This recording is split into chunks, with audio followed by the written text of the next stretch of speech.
Hello everyone, my name is Jack Gillespie. I'm a postdoctoral researcher at Curtin University in Perth, and today I'm going to be talking to you about some of the work I've been doing recently on trying to develop new ways to better understand the early Earth. Part of what this has involved has been the development of a new in situ strontium isotope analysis technique for apatite, and then the application of this new technique to look at the isotopic information that's contained within the apatite inclusions in ancient zircons.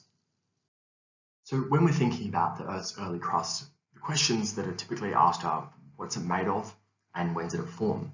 And there's considerable uncertainty surrounding both of these questions. You can see on the right here, this is a compilation of various different crustal growth models that have been proposed, and there's a large variety of them. However, what many of the most popular ones do have in common is that they suggest a reasonably large proportion of the volume of the crust was formed early on in Earth's history, in the Archean and in the Hadean. But the nature of this crust is also highly debated in terms of what it was made of and what were the processes that formed it.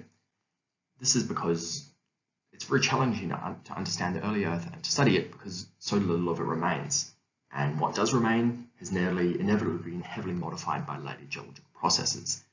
So what we do know largely comes from studying resistant isotope systems and minerals that can avoid destruction. Zircon is really popular for this purpose because it's not only incredibly resistant, but also includes useful isotopic information like the lutetium-hafnium and uranium-lead isotope systems.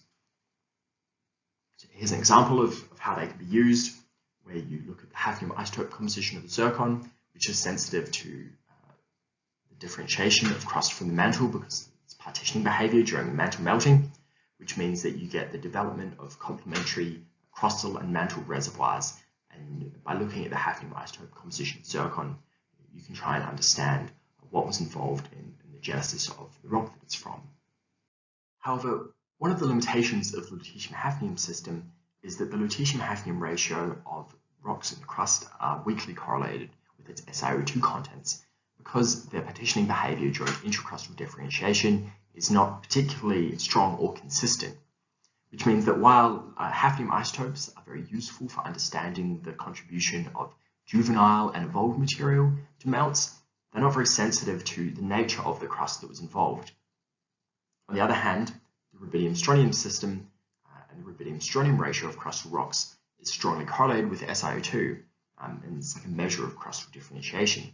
So the strontium isotope composition of crustal rocks is very sensitive to the type of crustal rocks that are involved, not merely that there were crustal rocks.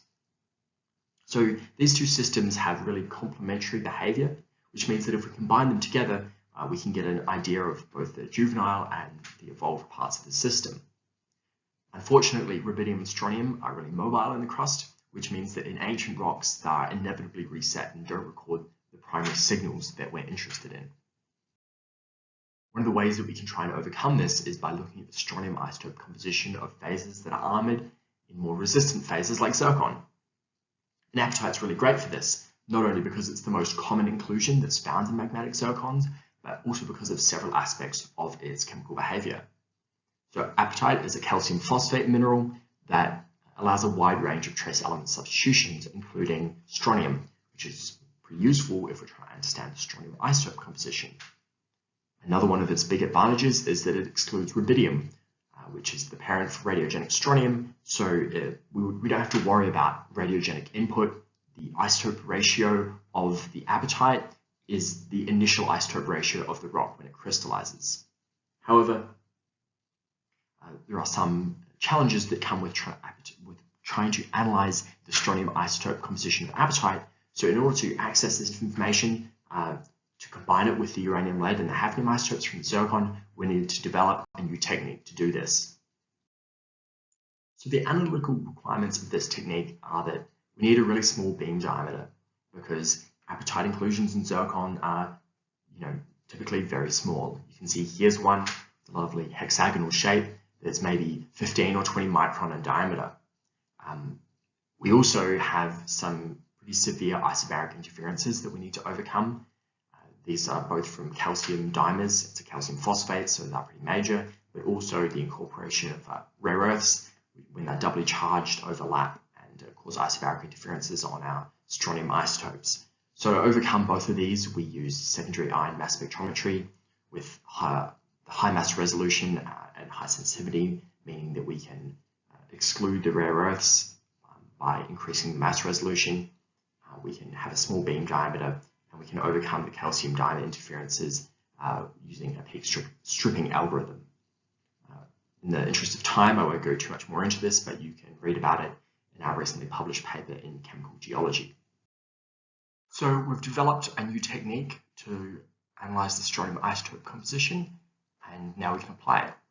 And I'm going to briefly tell you about a case study using this new technique, looking at Mesoarchean igneous rocks from the Akia terrane in southwest Greenland. So this is part of the North Atlantic craton, and the Akia terrane has two major crust-forming events at 3 and 3.2 GA, consisting of voluminous TTG gneisses for the most part, and we sampled some rocks from the 3 GA event, which is the main one. And these have been previously studied, and the hafnium isotope composition of the zircons that was determined shows that there's probably some older crust that was involved in the genesis of these TTG suites that may be Archean in age, but because the hafnium isotope system is not that sensitive to the composition of the crust, it's hard to know what that is. So this is kind of the key question that we're trying to answer here. There's ancient crust involved, but what is it? To answer this question, we took 3 samples and analysed 5 to 12 inclusions in each of these samples. We did textural and geochemical analysis using SEM and EPMA, uranium lead and hafnium isotope analysis of the zircons, and strontium isotope analysis of the apatite inclusions by the new method that we developed. So now we can try and bring all this information together. First, we can look at the hafnium isotope and uranium lead data. We can plot it up as typically is done in hafnium isotope space here, and we can calculate based on this data how long on average the rocks involved in producing the parent melt had spent in the crust. We can do this by assuming a bulk lutetium hafnium ratio of the precursor and look at the difference between the uranium lead crystallization age and this 2-stage model age. So this is the average crustal residence interval. We can then combine it with our strontium isotope data. We can use this average crustal residence interval to see how long we had for the ingrowth of radiogenic strontium and calculate the RBSR ratio necessary for this to take place. However, it's slightly more complicated than this because we've just assumed a particular lutetium hafnium ratio of the precursor crust. If this is higher, we'll get an older model age, and this will also vary our rubidium strontium. So to better understand the variability that might occur when we vary these various parameters, I created this triple isotope model that shows for one of the samples, shown with this black line, what happens when you vary the lutetium hafnium of the precursor crust, showing that you get the older model ages with higher lutetium hafnium ratios and correspondingly lower RBSR ratios. I've shown the RBSR here in terms of its predicted SiO2 composition and also calculated for the other 2 samples that we analysed. And so these are all broadly agreeing with one another, but they still produce a range of RBSR values that we want to narrow down to the most likely composition.